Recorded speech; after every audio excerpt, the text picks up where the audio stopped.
There were 2 trains involved. In fact, they say that one train rear-ended another. I'm going to step aside so that you can see more of the scene. And as you can see, it's quite a mess out there. They show us a little bit about what investigators know. I'll even circled some information here for you. One witness told investigators that Lloyd Welsh brought by bags that smelled, I circled it right there for you, like rotten meat. Right now I'm being recorded from an officer's body camera. In recent years, the Martinsville Police Department has added these as a way to increase accountability and protect officers as well as citizens. So we're going to take this water, put it in here, and see what happens in the next 10 minutes or so. So we'll have that for our viewers coming up. But now I want to go back to what we showed you guys about 10 minutes ago when we poured water into this pan. This will give you a better idea of how cold it is. As you can see, it's already starting to freeze. We do see some ice there. All right, come to your screen and take a look at this. Divers and snorkelers in the Florida Keys are rocking out to a subsea concert. The driver of a tractor trailer that hit 6 motorcycles Friday morning, killing 1 person and hurting 5 others, has been charged. Homicide investigation is underway in Campbell County. The Campbell County Sheriff's Office says Thomas Kress was involved in an altercation inside a car on Wards Road. Kress was brought to the hospital late Saturday night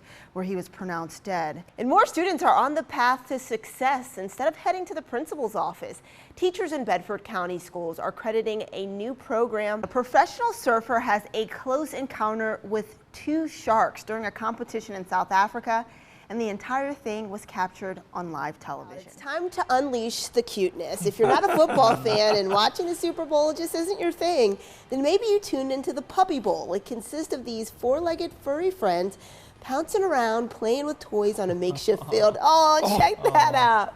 So Well, instead of Seahawks and Patriots, this bowl was made up of Team Rough and Team Fluff. Flowers, balloons, and personal messages make up this makeshift memorial for Andre Daquan Webb. The 24-year-old was shot and killed Sunday. Friends and family continue to mourn. He was not a bad guy, and this was not his beef. He died innocently. In the wake of Daquan's death, at this vigil, emotions ran high as police check on why a large crowd is standing in the road. After learning they're mourning the loss of a son and friend, uniform officers leave, and the focus returns to the young life gone too soon.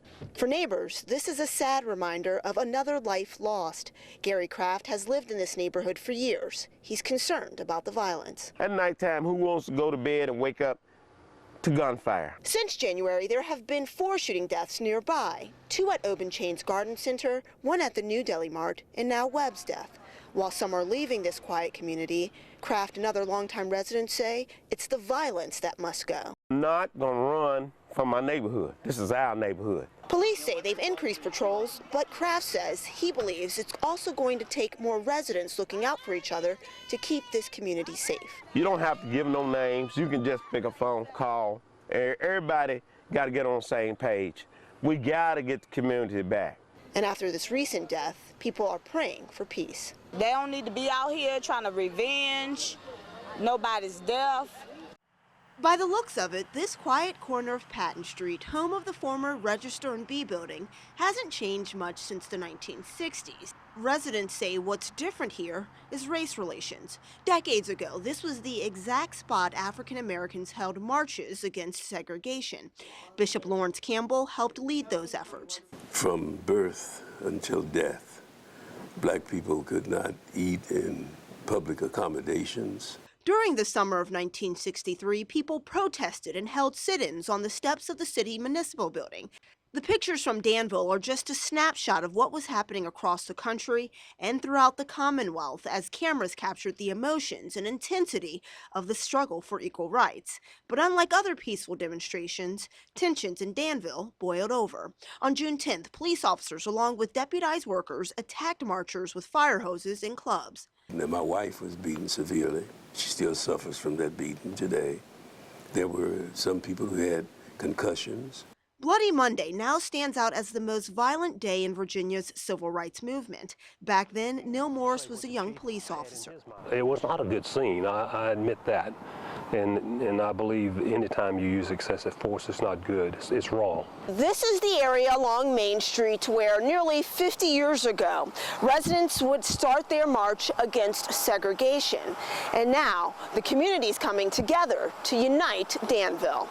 Following the 50th anniversary of that history-changing day, Campbell asked city leaders to form a race relations committee.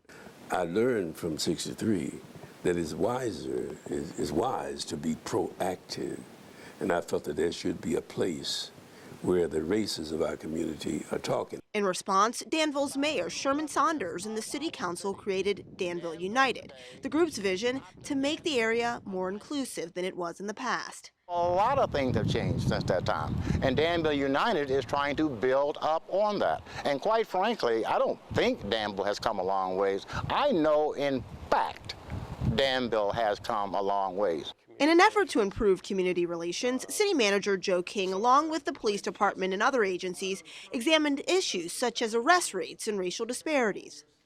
We're a community that's half white and half black. We're proud of our diversity. Like so many communities, our police force is predominantly white. That creates some challenges, if not tension. And in the past year, incidents involving police officers in the death of minorities sparked civil unrest nationwide. And they have succeeded in overturning that police car on this street.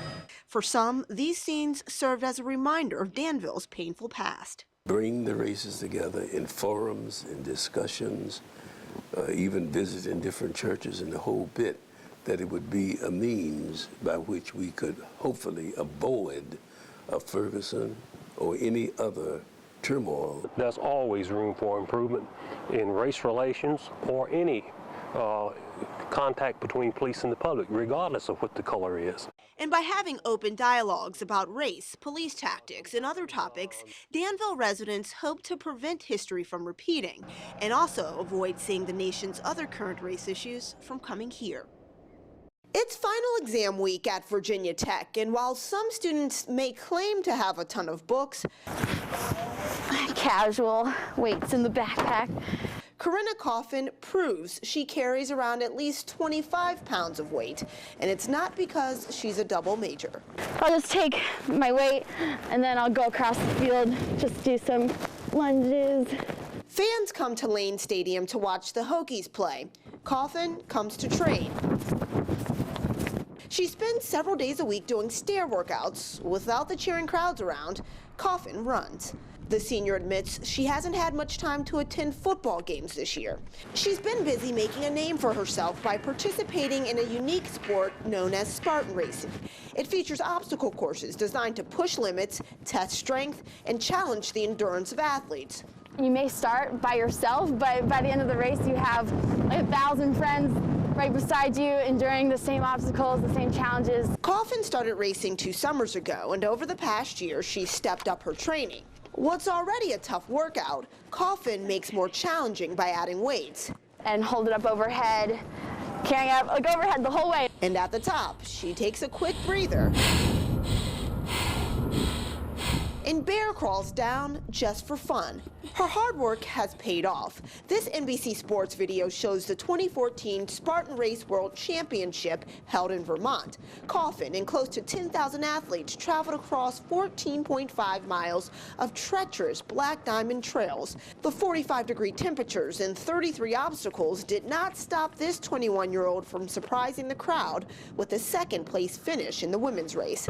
As a rookie to the sport, she's already gaining national attention. Then the Spartan World Championship really kind of blew it away for my obstacle course racing career. Coffin still has another semester at Tech. For now, she carries a heavy course load, taking 18 credits and teaching fitness classes. Although balancing school and racing has been an obstacle, she says there's beauty in finding time to do the things she loves. For me, with obstacle course racing, it's really living out my passion for nutrition and exercise, and you know, showing people that fitness is fun and fitness can be a lifestyle. And moving forward, Coffin hopes to spend more time training and reach the top spot in next year's World Championship Spartan race. It's beautiful out here to be able to have this in my backyard just to train on, so it doesn't get better. This question on job applications asking whether an applicant has ever been convicted of a law violation is an employment barrier for Addison Schaus.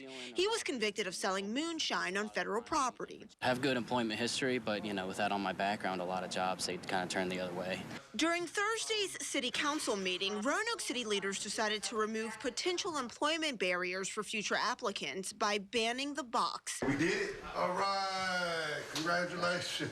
It was a decision celebrated by staff at Virginia Cares. The agency provides job training skills to ex-cons. Figures show Roanoke City has hired ex-felons before. In fact, in 2013, the city conducted 366 criminal history checks.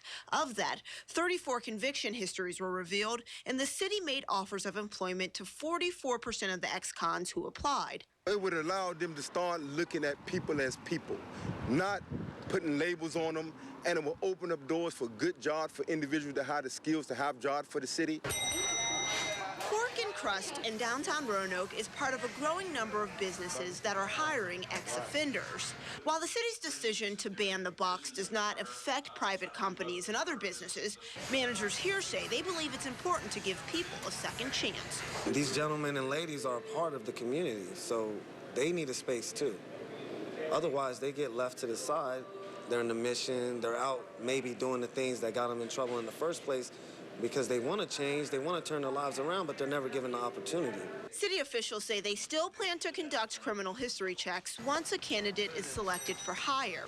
But Schaus and others hope that banning the box gives qualified ex-felons a better shot at getting a job.